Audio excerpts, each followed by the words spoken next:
Good Friday, everyone, and welcome to this edition of Conversations Daily News. I'm your host, Cyrus Webb. Glad you all could join us once again. Well, we made it to the end of another week. We, of course, have your news headlines coming up today. We have the Truth of the Day with Mary Ellen CIganovich, and today, in an attempt spotlight, you've been part of my conversation with bestselling author Sharon G. Flake, discussing her new book, The Life I'm In. Enjoy today's broadcast. For Conversations Daily News, I'm Cyrus Webb with your Friday headlines. In Mississippi news, the Mississippi State Department of Health has reported 1,804 new COVID-19 cases and 28 additional deaths on Thursday. There have now been in Mississippi 270,476 COVID-19 cases and 5,945 coronavirus-related deaths in the state since March of 2020. State health officials said on Thursday that Mississippians can now make an appointment to get the second dose of COVID-19 vaccine immediately after receiving the first shot.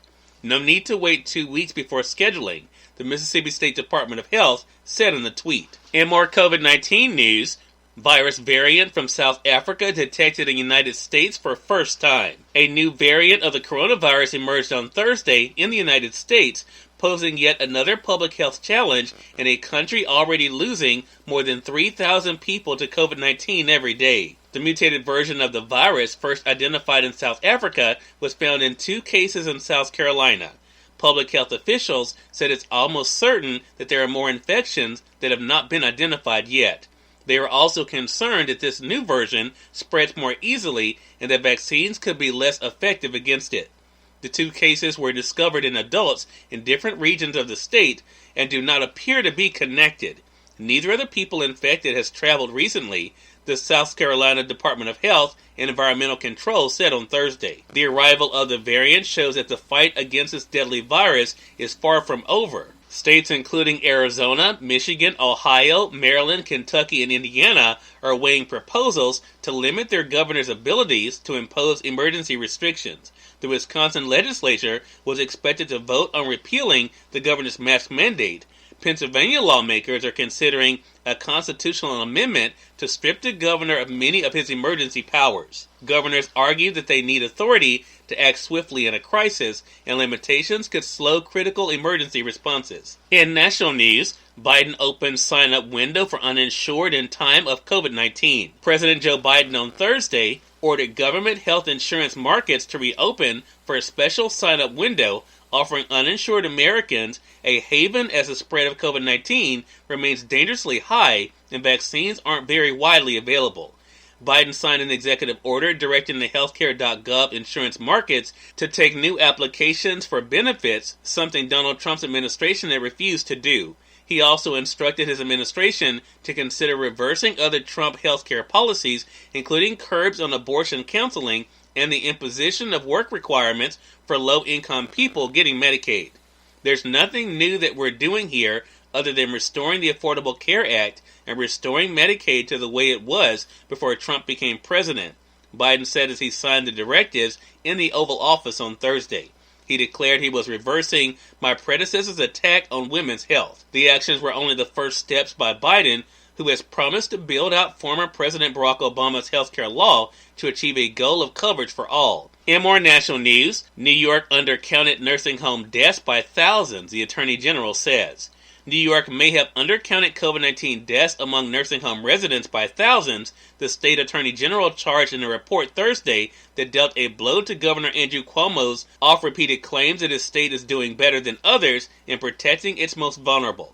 The 76-page report found an undercount of more than 50%, backing up the findings of an Associated Press investigation last year that focused on the fact that New York is one of the only states in the nation that count residents who died on nursing home property and not those who died in hospitals. In business news, U.S. jobless claims drop, still a high of 847,000 as pandemic rages on.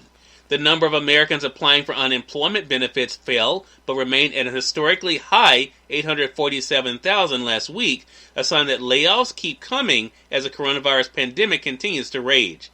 Last week's claims dropped by 67,000 from 914,000 the week before, the Labor Department said on Thursday. Before the virus hit the United States hard last March, weekly applications for jobless aid had never topped 700,000. And finally, in entertainment news, Golden Globes to honor legendary TV producer Norman Lear.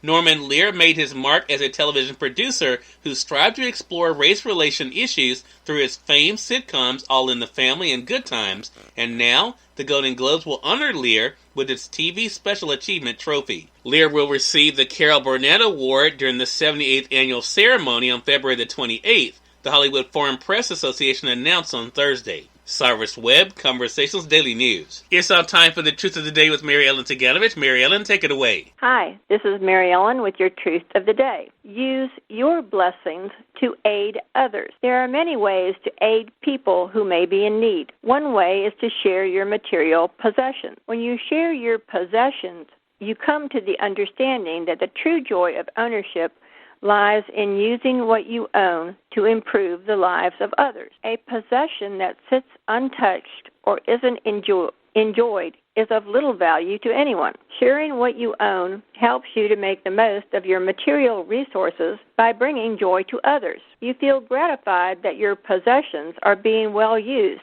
and appreciated. Sharing your possessions is only one of the many ways you can use your blessings to aid others. Bring joy to others through sharing your material possessions or one of your many other talented gifts from God, and share them with joy. And remember to enjoy your day. As I mentioned, best-selling author Sharon G. Flake is featured in today's Entertainment Spotlight. We're here on Conversations Daily News. For Conversations Daily News, I'm Cyrus Webb with the Entertainment Spotlight. Best-selling author Sharon G. Flake joined me recently on Conversations Live, the radio show, to talk about her remarkable career and the new book, The Life I'm In. Here's a bit of our conversation. I want to begin, first of all, talking about that, Ms. Flake. What has it been like for you to be able to have discovered your gift when it comes to storytelling and to share that with the rest of us? It's been a wild, amazing ride. I went to college for one thing.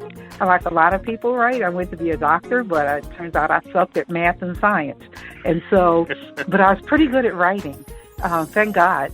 And, I wrote for a while, and then my daughter was born. I tell people she showed up in the world dark brown and beautiful.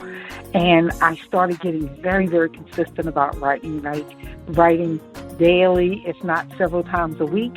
And a lot of those stories had to do with dark-skinned girls doing amazing things. They could fly, they could climb mountains, because I wanted her to understand that her skin color was unique to her and beautiful in a world that doesn't always value it as much. Right. So The Skin I'm In is my first novel about a dark-skinned girl. Not my daughter's story, but about a 13-year-old girl. I'm just going to say, Ms. Flake, I think that what you just said is one of the things that I hear so much about authors like yourself, and that is you have given people not only a glimpse at a world that includes them, but also makes them feel a part of the world. I mean, did you realize at the time that you were, even though you talk about your own daughter, did you realize at the time that you were tapping into something that so many young girls needed to see and hear? To the extent that it turned out the book did, I knew that it was a problem, that because of, racism and slavery and a whole host of other ills that African Americans and Indians and Latinx people felt that, dark skin was not the most favorite thing to be. Cyrus Webb, Conversations Daily News. We thank you all for tuning in to this edition of Conversations Daily News. We'll be back with you guys on Monday with more news, Truth of the Day with Mary Ellen CIganovich, and of course your Entertainment Spotlight. Until then, I'm your host, Cyrus Webb, saying as always, enjoy your day, enjoy your life, enjoy your world. Thank you all for choosing Conversations Daily News today. Let's make it a great one.